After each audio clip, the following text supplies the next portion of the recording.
Hi everybody, my name is Gus G and I'm very happy to be here. Right now, I'm here in Greece at my house. I'm basically gonna show you a bunch of my gear, kind of like a rig rundown type of thing. Stuff that I have at home and stuff that I would usually take on tour with me because I have a lot of the equipment here that is ready to go for a fly gig or a tour or whatever. And talk a little bit about some of the new stuff that I've been working on gear-wise. I hope you're gonna find it interesting. And again, thank you. Let's go. Okay, so this is the gear room for me. This is like this little room that I use to store a lot of my guitars and amps, and I have a little home studio where I record all my demos and I track new ideas and everything. I want to start a little bit by showing you my rig, home rig, but also stuff that I would take with me on the road. So this is one of my new models. It's my signature model from Jackson. It's a San Dimas model. I know this probably came, for the people that follow me at least, it came off as a surprise this year because they're used to seeing me with the star-shaped guitar. I mean, going back to a Strat style guitar is something I wanted to do for a long time because I grew up on a Stratocaster. That was my first guitar, a Fender Strat. I'm going back to playing a tremolo after many years. I've gone on record before stating that I hate tremolos. It's not for me, especially the locking tremolos. I cannot stand that. So that's why I decided to use like, this is a Goto tremolo, non-locking. Yeah, I wanted to kind of keep it in the Strat tradition. And you know, it's a beautiful guitar. It looks very 80s, candy apple, red finish. I love the reverse headstock. It's pretty cool. Also, it's neck through guitar. Very nice ergonomic design here to reach the high frets. Very nice guitar. I want to get to the pickups a little bit because I just started this new effort, so to speak. Like I started to make my own pickups. Well, I don't make them personally. I work with some people that design these for me. They're called Blackfire pickups. I started basically with two models. One is active and one is passive. The active set is on my star-shaped guitars, and the passive is here on the San Dimas. The model is called the Titan. It's really cool, kind of like focuses on mid-range a lot.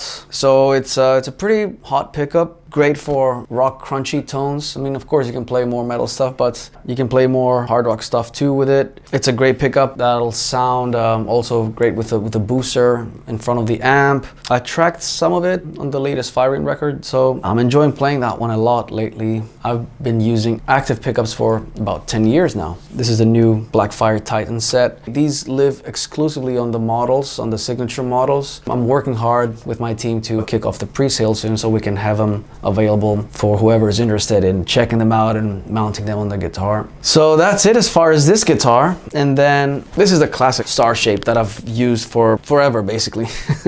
This is the latest version. Ivory color, white binding, beautiful, you know, block inlays. Modern vintage type, you know, especially with the chrome hardware and the pickups with the chrome covers. What can I say? I mean, I've used these guitars for a long time.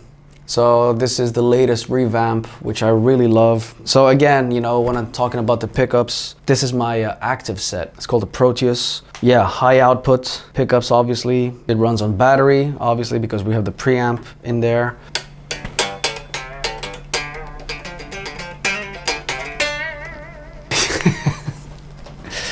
Okay, these are my signature Blackstar amps, and it's all that I've used on stage pretty much since 2012 when we came up with this. You're probably wondering what the hell this is doing in a small room. I have a few of them stored around Europe, and I have a few of them in the US in a storage room, but I also have a couple of the prototypes here with me, especially if I do like some local gigs or whatever. This is based off their Series 200 heads, and we came up with my version, the Blackfire version, obviously. It's a heavy duty amp, and it's literally like really heavy. It sounds massive, and it's got these big KT88 tubes, also big transformer in there. You know, I swear by it live. I mean, this is probably one of the main weapons for me that I get a big live tone. A lot of people tell me I have a great tone on stage, and I think this is due to this amp a lot. This one, as you notice, has a mirror plate here because this was the prototype. We were thinking of going with a mirror style front, but then we changed that. We changed our minds, thank God, and then we went for this more metallic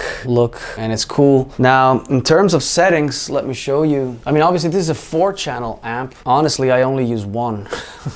I'm the kind of guy who just rolls the volume knob down and when I want to get a bit more crunchier tones or cleaner tones. I mean, I'll switch to the clean tone if there's a song that requires that. If I would have any tips for you guys to get a good tone out of an amp, you know, that cuts through the mix, I would always recommend that you start with all the settings on flat, on the EQ settings, you know, bass, middle, treble, presence, or whatever it is, you know, start with flat, and then kind of like, depending on the venue you play, just see how it feels, see how it sounds, start adding or taking out some frequencies. If you're hearing that you're missing low end, you know, go higher on the resonance and the bass, and then play with that a little bit, or roll more mids, you know, or if you feel you want to, you know, more scooped mids. I mean, this amp particularly has this ISF technology, which is, I guess, US to the left and UK to the right or something like that. More scooped mids, kind of like a contour. I find that pretty useful. Also, remember that having more gain doesn't always make you have heavier tone. Sometimes actually it's important to not have a lot of gain on your amp to get, you know, to have bigger dynamics. So with less gain, I feel that the guitar and the pickups react differently and you get more dynamic out of the amp. I usually have mine up to 12 o'clock, depending on the situation. Maybe I'll go up to 1 o'clock and that's about it. I will never crank the gain up. And that's about it, really. And I play them pretty loud. I play them pretty loud. That's about it, man, when it comes to this amp. Usually when I play live, I will hook up one of these into two 4x12 cabs. Back when I was playing all the arena gigs with Ozzy, I would have two of these hooked up into 4 bottom cabs to cover the space on stage. That's what I used to do, but there was no other trick. It was just my guitar plugged into this amp. That's about it for this one. And then I have a bunch of smaller amps. This is one of the first one that Blackstar sent me, the HD5. Great amp. And then I have this one that EVH gave me. EVH and Jackson are all under the Fender umbrella, so it's one of the perks of being with working with the Fender people. I get cool stuff like this, and this is I love this amp. We've actually reamped a bunch of my latest albums through this amp, the 5153, the so-called Lunchbox. Great little amp, 25 watts, and that's it. And then more guitars, I guess. This new 7-string that I just got, just started experimenting with that. Remember, it's always good to have a cat wherever you do, always good. It gives you inspiration and it makes everything better. And you're one step closer to making a hit album.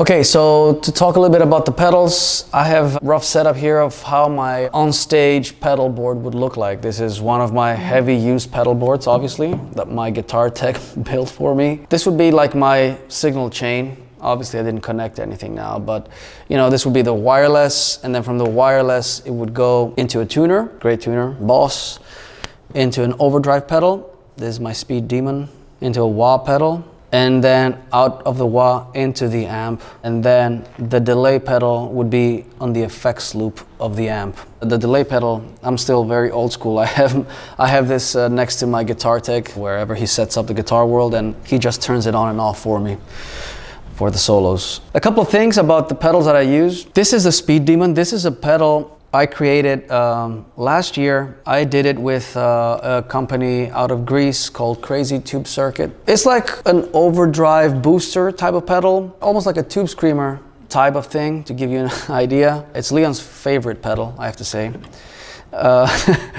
So the thing with the Speed Demon, the way that I would use it, I mean, I used to use Tube Screamers for many years, and then at some point I just got rid of all the boosters. I just play straight from a gain from the amp. But especially now that I will start using more like incorporating passive pickups into my live set, it's good to have a good booster pedal for the leads. The good thing about this is that it really boosts certain frequencies without giving you that unwanted noise hiss. You know when you step on a booster pedal and you just hear that kind of hiss that you don't want it, it's just so noisy when you don't play? Well, this pedal doesn't do it, and it still boosts the right frequencies.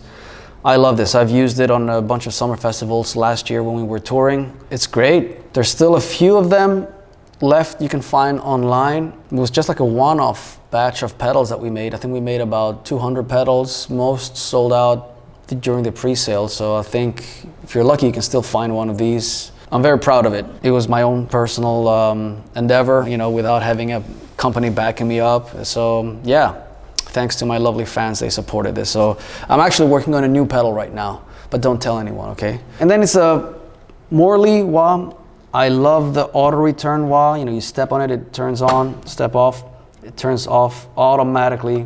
I used to use a Bad Horsey, the Steve Vai pedal, but that was like a little bit too big to carry and too heavy. So now I'm glad they came out with more smaller versions of it, which is more travel friendly, especially for one-offs. And it's lighter, still sounds as good. So this is what I use for a while. And then we go to the delay. This is a good old Boss DD7. I just hook it up on the effects loop. Remember, kids, input send, output return, okay?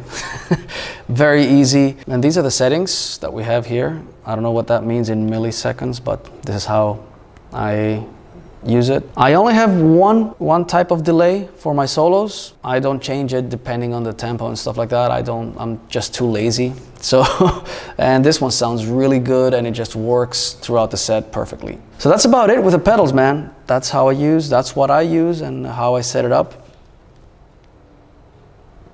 Okay, that is all for me today. Again, thanks for tuning in. Thanks for having me over at the Virtual Guitar Show. It was a blast. I had a great time showing you all my home gear, my rig at home. Stay safe, everybody, and I hope to see you soon on stage.